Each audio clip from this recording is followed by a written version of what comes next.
Hi friends, मैं आकांक्षा Sharma GK with आकांक्षा में आपका स्वागत करती हूँ। फ्रेंड्स, आज हम एमपीपीएससी मेंस की 8वीं क्लास पढ़ने वाले हैं। ये मैंने मेंस के लिए जो क्लासेस स्टार्ट की हुई हैं, ये अभी हम प्राचीन इतिहास का कर रहे हैं और इसके पहले हमने 7 क्लास कर चुके हैं और ये आज की आपकी 8वीं क्लास रहेगी। इसमें मैंने शुरू से जहाँ से आपका सिलेबस स्टार्ट हुआ है उससे स्टार्ट करा रही हूँ। जैसे जैसे ये एंड होता जाएगा हम नेक्स्ट टॉपिक पढ़ते जाएंगे। आप बस इसको सपोर्ट कीजिए, ज़्यादा से ज़्यादा शेयर कीजिए ताकि ज़्यादा लोग जुड़ें। ज़्यादा लोग जुड़ पाएंगे तो मैं रोज़ 2 से 3 वीडियो इसका लेके आ पाऊँगी। तो चलिए स्टार्ट करते हैं। इसके पहले हमने बहुत सारे क्वेश्चन कर लिए थे, हड़प्पा एंड कर दिया था और आज ऋग्वैदिक काल एंड हो जाएगा और उसके बाद हम उत्तर वैदिक काल पढ़ेंगे। तो चलिए करते हैं। आज का पहला क्वेश्चन है, ऋग्वैदिक कालीन धार्मिक स्थिति समझाइए। ये जो आप पढ़ रहे हैं ये मेरे प्राचीन इतिहास के नोट्स में से क्वेश्चन लिए गए हैं। प्राचीन इतिहास का नोट्स इसी प्रकार से आपको क्वेश्चन आंसर से मिलेगा। प्राचीन इतिहास के साथ जो हमारे 1 से 6 पेपर तक के पूरे नोट्स हैं वो इसी प्रकार प्रश्नोत्तर श्रृंखला में तैयार किए गए हैं। बस आपको पढ़ना है और याद करना है। आपको 25 से 30 मई तक केवल मेंस पढ़िए, प्री अभी मत पढ़िए क्योंकि मेंस के लिए आपको समय नहीं मिलेगा। तो आप 1 से 2 पेपर निपटा कर रख दीजिए। मेंस के लिए मैंने एक टेस्ट सीरीज भी स्टार्ट की है जो आपको मैं इसकी आगे जानकारी देती हूँ। संपूर्ण वैदिक साहित्य मूलतः धार्मिक साहित्य है। मतलब जो वैदिक सभ्यता है या जो वैदिक का हमें जो साहित्य प्राप्त हुआ है वो पूरी तरह से धार्मिक है। मतलब उससे हमें धार्मिक जानकारी मिलती है। ऋग्वेद के अध्ययन से ऋग्वैदिक कालीन धार्मिक जीवन के बारे में जो जानकारी मिलती है वो इस प्रकार है। पहला है आर्यों के देवता। आर्य मतलब ऋग्वैदिक वासी, ऋग्वैदिक काल जो निवासी थे वो आर्य कहलाते थे और उनके देवता कौन थे। हर धर्म में देवी देवताओं की तो हम बात करेंगे ही। तो आर्यों के देवता की अगर बात करते हैं तो आर्यों के देवता क्या होते थे? प्रकृति पूजक थे। आर्यों के देवता कौन थे? प्रकृति पूजक थे, मतलब प्रकृति की पूजा करते थे। जो आर्य लोगों के बारे में ऐसा कहा जाता है कि जहाँ कहीं भी उन्हें कोई जीवित शक्ति का आभास होता था, जैसे कि वो पेड़ के पास खड़े हैं और उनको लगता है कि हाँ इस पेड़ में भी कुछ है, तो वहीं वो एक देवता की स्थापना कर देते थे, वहीं वो एक देवता की सृष्टि कर देते थे। उस समय जो ऋग्वैदिक काल था उस समय लगभग 33 देवताओं का अस्तित्व था। आपको ये जो एक ऑप्शन आप आर्यों के देवता के बारे में बताइए, आप इसको 5 नंबर में भी लिख सकते हैं। जो आर्यों के देवता थे वो 3 भागों में बटे हुए थे। एक था स्वर्ग के देवता, एक थे वायुमंडलीय देवता और एक थे पार्थिव देवता। स्वर्ग के देवता में कौन कौन आता था? स्वर्ग के देवता में आता था वरुण, सूर्य, सावित्री और उषा। वायुमंडलीय देवता में कौन आते थे? इंद्र, रुद्र, मरुत, वायु, वात, ये वायुमंडलीय देवता में आते थे। और पार्थिव देवता में कौन आते थे? पार्थिव देवता में आते थे अग्नि, सोम, पृथ्वी, ये पार्थिव मतलब पृथ्वी के देवता। तो 3 प्रकार के देवताओं में बटे हुए थे, स्वर्ग के देवता, वायुमंडलीय देवता और पार्थिव देवता। इंद्र की स्तुति सबसे अधिक की गई है। इंद्र वर्षा, आंधी, तूफान, बिजली के देवता थे। इंद्र किसके देवता थे? वर्षा, आंधी, तूफान और बिजली के देवता थे। कौन? इंद्र। अब दूसरा है आराधना और यज्ञ। अब ये पहला आपने आर्यों के देवता के बारे में पढ़ा, पूरा आप किस प्रकार के देवता होते थे, कितने प्रकार के देवता होते थे, किसकी अधिक। ये अगर आपको ऐसा आता है कि आर्यों के देवताओं के बारे में टिप्पणी लिखिए तो आप इस पूरे को 5 नंबर में भी लिख सकते हैं। अगला है आराधना और यज्ञ। जो ऋग्वैदिक काल था उसमें आराधना और यज्ञ का महत्व था। उस समय जो यज्ञ किए जाते थे वो इसलिए नहीं किए जाते थे निस्वार्थ भाव से। उस समय जो यज्ञ किए जाते थे वो किसी न किसी कामना से किए जाते थे। या तो जो अपना जो उनका जो राज जो रहते थे, राज एक क्षेत्र के राजा थे तो अपना क्षेत्र बढ़ाने के लिए यज्ञ किए जाते थे। पैसा प्राप्त करने के लिए यज्ञ किए जाते थे। तो पूजा या यज्ञ कुछ ना कुछ प्राप्त करने की अभिलाषा से किए जाते थे। यज्ञों को संपादित करने में पुरोहितों की प्रमुख भूमिका रहती थी, मतलब पुरोहित मेन होते थे। यज्ञ का उद्देश्य था पशु, अनाज और धन वृद्धि। यज्ञ का क्या उद्देश्य था? पशु, अनाज और धन वृद्धि था यज्ञ का उद्देश्य। तो उस प्रकार से पहला हमने क्या लिखा? आर्यों के देवता। दूसरा क्या था? हम लिखा हमने आराधना और यज्ञ। तीसरा है आत्मा के अस्तित्व में इस विश्वास। जो आर्य लोग थे वो आत्मा के अस्तित्व में विश्वास करते थे। आत्मा पर जीव के द्वारा अच्छे बुरे कर्म का बंधन होता है, ये वो मानते थे। उनका क्या मानना था कि आत्मा पर अच्छे और बुरे दोनों ही कर्मों का बंधन का फर्क पड़ता है। डॉक्टर राजबली पांडे के अनुसार ऋग्वेद में कुछ ऐसी ऋचाएँ भी होती थीं जिससे अनुमान होता था कि जो आर्य है आर्य पुनर्जन्म में विश्वास रखते थे। यहाँ पे लिखिए कि जो ऋग्वेद में कुछ ऐसी ऋचाएँ प्राप्त हुई हैं जिससे अनुमान होता है कि आर्य जो थे वो पुनर्जन्म में विश्वास रखते थे। आर्य क्या करते थे? आर्य पुनर्जन्म में विश्वास रखते थे। नेक्स्ट है नैतिकता की भावना। आर्यों का धर्म मात्र दर्शन पर आधारित नहीं था, अपितु उसमें नैतिकता और सदाचार निहित था। मतलब आर्यों का जो धर्म था उसको आप ये नहीं कह सकते हैं कि ये केवल दर्शन पर आधारित था, बल्कि वह नैतिकता और सदाचार पर आधारित था। आर्यों का धर्म मानव कल्याण के लिए था। इसमें बलि प्रथा का दोष विद्यमान था। मतलब बलि प्रथा का जो कर्म होता है वो यहाँ पे किया जाता था, और इनका जो धर्म था वो मानव कल्याण के लिए था। तो आप क्या लिखेंगे नैतिकता की भावना में कि आर्यों का धर्म जो था मात्र दर्शन पर आधारित नहीं था, नैतिकता और सदाचार भी इसमें निहित था। आर्यों का धर्म जो था मानव कल्याण के लिए था। इसमें बलि प्रथा का दोष विद्यमान था। अब हम इसके प्रमुख बिंदु लिखेंगे। प्रमुख बिंदु कौन कौन से होंगे धर्म में, आर्यों के धर्म में? कि मूर्ति पूजा का सर्व था अभाव था, पुरुष देवताओं की प्रधानता थी, जीवन के प्रति निराशा का भाव नहीं था, मतलब आशावान थे। पुरोहित वर्ग का प्रभाव महत्वपूर्ण नहीं था। पुरोहित वर्ग का जो प्रभाव था वो उत्तर वैदिक काल में महत्वपूर्ण हो गया था। आकांक्षा पर आधारित मतलब इच्छा पर आधारित था। इच्छा होती थी तो पूजा पाठ करने, वैसे आज बहुत से लोग आज भी यही करते हैं। यज्ञ को बहुत अधिक महत्व दिया जाता था। आर्यों के जो देवता थे वो उदार थे। ऐसा कहा जाता है कि अगर आर्यों के देवताओं को प्रसन्न कर लो तो मनुष्य को वो कुछ भी दे देते थे, जो भी उनका इच्छा होती थी। निष्कर्षतः जो आर्यों का धर्म था वो आकांक्षा पर आधारित था। इस प्रकार हम लिख सकते हैं। तो इस प्रकार से हमने आर्यों के धर्म के बारे में लिखा, ऋग्वैदिक कालीन धार्मिक स्थिति के बारे में लिखा। ये वाला जो क्वेश्चन है वो आपको 11 नंबर में लिखना है। पहले आपने इंट्रो लिख दिया, इंट्रो के बाद आपने ये पूरी डेफिनेशन लिख दी। डेफिनेशन में क्या लिखा? आर्यों के देवता के बारे में लिख दिया, आराधना और यज्ञ के बारे में लिख दिया, आत्मा के अस्तित्व में विश्वास के बारे में लिख दिया, नैतिकता की भावना, और ये प्रमुख बिंदु आपने लिख दिए जो मेन में थे। इस प्रकार आप इस आंसर को 11 नंबर में लिख सकते हैं। अब हम अगला आंसर देखते हैं। फ्रेंड्स, जैसा कि आपको ये दिख रहा है जिस प्रकार से इस प्रकार के फ्लो चार्ट डायग्राम, ऐसे ही मेरे जो 1 से 6 पेपर तक के मेंस के नोट्स हैं, जिनकी आपको 25 फाइल मिलेंगी, उसमें आपको इसी प्रकार के नोट्स मिलेंगे। प्लस आपको 12 फाइल 3 मार्कर की मिलेंगी और 8 फाइल आपको पुराने पेपर की मिलेंगी। इस प्रकार से टोटल पैकेज जो हमारा मेंस का है वो 45 बुकलेट का है। आप चाहें तो 25 बुकलेट केवल ले सकते हैं, और 25 बुकलेट के साथ अगर आप 3 मार्कर लेना चाहें तो वो भी ले सकते हैं। और अगर आपको पुराना पेपर भी साथ में लेना है तो वो आपके लिए बहुत फ़ायदेमंद रहेंगे। इससे आपको एक अंदाज़ा लग जाता है कि कैसा आता है। ये सभी हैंड रिटन है, पुराने पेपर्स भी इसी तरह सॉल्व किए गए हैं। हमारे नोट्स से ही इस बार मेंस में 90 से 92% आया है। कुछ क्वेश्चन हूबहू जैसे कि मैंने प्रश्न उत्तर बनाए हैं वैसे ही दे दिए गए हैं। तो आप नोट्स लेके अपनी तैयारी अभी स्टार्ट कर सकते हैं। अगला क्वेश्चन है उत्तर वैदिक संस्कृति को समझाइए। उत्तर वैदिक संस्कृति को समझाइए, ये हम 5 नंबर में पढ़ेंगे।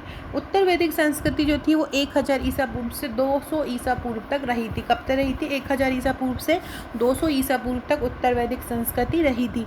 ऋग्वेद के बाद के हिंदू धर्म ग्रंथ, तो ऋग्वेद के बाद कौन कौन से वेद आए थे? सामवेद आया, यजुर्वेद आया, अथर्ववेद आया, ब्राह्मण ग्रंथ आए, उपनिषद और आरण्यक के रचना काल को उत्तर वैदिक काल के नाम से जाना जाता है। ऋग्वेद के बाद के जो हिंदू धर्म ग्रंथ थे उनके जो रचना काल था, उनका जो रचना का समय था, उसको हम क्या बोलते थे? उत्तर वैदिक काल के नाम से जानते थे। इस काल में आर्यों की सामाजिक, आर्थिक, धार्मिक एवं राजनीतिक स्थिति में ऋग्वैदिक काल की तुलना में बहुत अंतर आ गया था। मतलब अगर हम इस समय की आर्थिक स्थिति देखें और उत्तर वैदिक काल की आर्थिक स्थिति देखें तो बहुत अंतर है। ऐसे ही धार्मिक स्थिति देखें तो बहुत अंतर है, राजनीतिक स्थिति देखें तो बहुत अंतर है। तो यह बहुत अंतर आ गया था। तो इस प्रकार से हम 5 नंबर में उत्तर वैदिक संस्कृति को लिख सकते हैं। अब आपसे पूछे ऋग्वैदिक काल में गाय का क्या महत्व था? तो गायों का महत्व सर्वोपरि था। सभी जगहों पर गायों का महत्व था। गाय विनिमय का आधार था और समृद्धि का माध्यम था। युद्ध के पर्यायवाची के रूप में गविष्ठी का प्रयोग होता था, वो भी गाय से संदर्भित था। पुत्री के पर्यायवाची के रूप में दुहिता का प्रयोग होता था, वो भी गाय का पर्यायवाची था।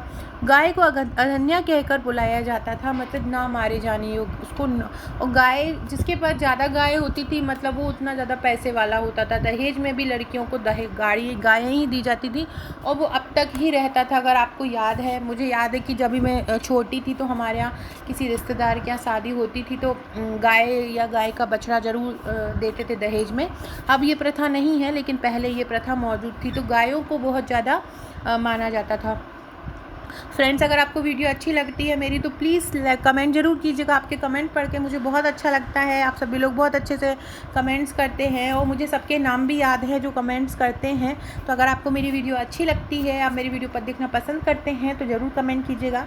आप लोगों की 2 चीज़ें मुझे याद हैं, 2 वीडियोज़ मुझे बनाना, उस पर काम चल रहा है। जैसे कि Madhya Pradesh current 500 one liner fact तैयार हो रहे हैं। सेकेंड है आपका मैं MP स्पेशल लाने वाली हूँ। MP स्पेशल की मैं ऐसी क्लासेस लाने वाली हूँ कि इस प्रकार से तैयार किया जाएगा वो MP स्पेशल कि आपका पूरा का पूरा मध्य प्रदेश एक जगह पे आपको मिल जाएगा। कहीं आपको और परेशान नहीं होना पड़ेगा। मध्य प्रदेश के सभी टॉपिक, मध्य प्रदेश के आप किसी भी एग्ज़ाम की तैयारी कर रहे हों, पहले आपको वो टॉपिक कंप्लीट कराया जाएगा, फिर उससे संबंधित ऑब्जेक्टिव कराए जाएंगे ताकि आपको एक मध्य प्रदेश को एक ही जगह पे पूरा मटेरियल मिल जाए। तो ये क्लासेस मैं स्टार्ट करने वाली हूँ। साथ में ल्यूसेंट की क्लास जो हमारी आधी रह गई थी वो भी मैं जल्दी ही स्टार्ट करने वाली हूँ। बस आप लोग जैसे मुझे प्यार देते आ रहे हैं वैसे ही देते रहिएगा। चैनल को सब्सक्राइब करके शेयर जरूर कीजिएगा। वैदिक साहित्य और ब्राह्मण ग्रंथ में क्या अंतर होता है? तो जो वैदिक साहित्य थे वो पद्य में थे, मतलब पद्य मतलब होता है कविता के फॉर्म में, और जो ब्राह्मण ग्रंथ थे वो गद्य में थे। गद्य जैसे कि आप अपठित गद्यांश करते हैं कहानी के फॉर्म में। तो वैदिक साहित्य जो थे वो पद्य में थे और जबकि ब्राह्मण ग्रंथ किस में थे? गद्य में थे। संहिताओं में देवताओं की स्तुति की गई है, मतलब वैदिक साहित्य में, जबकि ब्राह्मणों का प्रतिपाद्य कर्म कांड का निरूपण है। जबकि जो ब्राह्मणों ने ग्रंथ लिखे हैं उसमें कर्म कांडों की बात की गई है। वेदों की तरह ब्राह्मण ग्रंथ अपौरुषेय माने जाते हैं। वेदों की तरह ब्राह्मण ग्रंथ कैसे माने जाते हैं? अपौरुषेय माने जाते हैं। तो इस प्रकार आप वैदिक साहित्य और ब्राह्मण ग्रंथ में अंतर लिख सकते हैं। अगला क्वेश्चन बहुत ज़्यादा इंपॉर्टेंट है। पूर्व वैदिक समाज के स्वरूप में उत्तर वैदिक काल में किस प्रकार परिवर्तन आए? आपसे ये ऐसे भी पूछ सकते हैं, ऋग्वैदिक और उत्तर वैदिक काल में क्या अंतर हुए, उत्तर वैदिक काल में क्या परिवर्तन आया। तो कोई भी क्वेश्चन आएगा तो आपको इसी आंसर को अच्छे से डिस्क्राइब करके इसे ही लिखना है। ये 11 नंबर में ये क्वेश्चन पूछा जाएगा। और अगर आप देखें ऋग्वैदिक और उत्तर वैदिक का सबसे कठिन क्वेश्चन कौन सा है तो यही वाला रहेगा। पूर्व वैदिक समाज अर्थात ऋग्वैदिक काल जहाँ समाज समता मूलक था, समाज समानता पर आधारित था, सामाजिक व्यवस्था इस समय सहयोग व सहभागिता पर आधारित थी। मतलब ऋग्वैदिक काल में सभी लोग सहयोग करते थे, एक दूसरे को, सहभागिता पर आधारित थी। समाज पितृसत्तात्मक होने के बाद भी स्त्री पुरुष में कोई भेदभाव नहीं था। उस समय समाज जो था पितृसत्तात्मक था, पुरुष प्रधान समाज था, अभी वर्तमान स्थिति के जैसे ही था। केवल हड़प्पा को छोड़ के सभी जितने भी समाज थे वो पितृसत्तात्मक ही रहे हैं। लेकिन ऋग्वैदिक काल में पितृसत्तात्मक होने के बावजूद भी स्त्री और पुरुष में कोई भेद नहीं किया जाता था। दोनों को समानता के अधिकार थे। सभा जो समितियाँ होती थी उनमें भी महिलाएं भाग लेती थीं। बैठकों होती थी उनमें भी महिलाएं भाग लेती थीं। पुत्रियों को पुत्र के समान ही माना जाता था और उनकी शिक्षा और अधिकार में भी समानता थी। उत्तर वैदिक काल आते आते समाज में विभिन्नताएं उत्पन्न होने लगी। ऋग्वैदिक समाज के प्रारंभ में 3 वर्णों का उल्लेख किया गया था जिन्हें ब्रह्मा, क्षत्र और विश्व कहा गया था। कालांतर में एक चौथा वर्ण शूद्र आ गया था। शूद्र नाम से समाज में उत्पन्न हो गया था। ऋग्वेद के 10वें मंडल पुरुष सूक्त में पहली बार शूद्र वर्ण का उल्लेख किया गया था। पुरुष सूक्त में चारों वर्णों की उत्पत्ति एक विराट पुरुष सूक्त में बताया है कि जो चारों वर्ण हैं उनकी उत्पत्ति एक विराट पुरुष से बताई गई है। अभी तक वर्ण जो था वो कर्म पर आधारित था। जैसे ऋग्वेद में एक ऋषि कहता है कि मैं कवि हूँ, मेरे पिता वैद्य हैं तथा मेरी माता अन्न पीसती है। ये ऋग्वैदिक काल की बात है कि ऋग्वेद में जो वर्ण व्यवस्था थी वो जो ऋग्वेद में जो समाज था वो कर्म पर आधारित था। जो जैसे काम करता था वो वही उसका कर्म होता था। ऐसा नहीं होता था कि एक पिता कवि है तो उसका बेटा भी कवि होगा, पिता वैद्य है तो उसका जो पिता वैद्य है तो उसका पुत्र है वो भी वैद्य हो जाएगा। अतः कह सकते हैं कि ऋग्वैदिक समाज में वर्ण व्यवस्था कर्म पर आधारित थी जो कालांतर में संकीर्ण रूप में प्रकट होती है। उत्तर वैदिक काल में ऋग्वैदिक सामाजिक संरचना टूटने लगती है। उत्तर वैदिक काल में क्या होता है, ऋग्वैदिक सामाजिक संरचना क्या होती है, टूटने लगती है। वर्ण व्यवस्था कर्म के आधार पर नहीं और जन्म के आधार पर निर्धारित की जाने लगी। वर्ण व्यवस्था कैसी हो गई, कर्म पर नहीं जन्म पर आधारित हो गई। जन्म आधारित वर्ण व्यवस्था ने सामाजिक जटिलता को बढ़ावा दिया। अब जब वर्ण से ही, जन्म से ही जो बच्चा हो जाएगा तो उसमें सामाजिक जटिलताएं बहुत ज़्यादा बढ़ने लगी, जिससे आपसी विभेद उत्पन्न हुआ। आपसी विभेद उत्पन्न मतलब आपसी विभिन्नताएं उसके कारण उत्पन्न होने लगी। समाज को दो भागों में बांटा गया, एक सुविधा भोगी, एक सुविधा विहीन। सुविधा भोगी मतलब जो सब प्रकार की सुविधाओं का उपयोग भोगता था, और दूसरा जिसको सुविधाएं नहीं प्राप्त थीं। ब्राह्मण एवं क्षत्रिय विशेषाधिकार प्राप्त वर्ण के रूप में स्थापित हुए। जो ब्राह्मण और क्षत्रिय थे वो ऐसे रूप में प्रकट हुए जिनको विशेषाधिकार प्राप्त थे।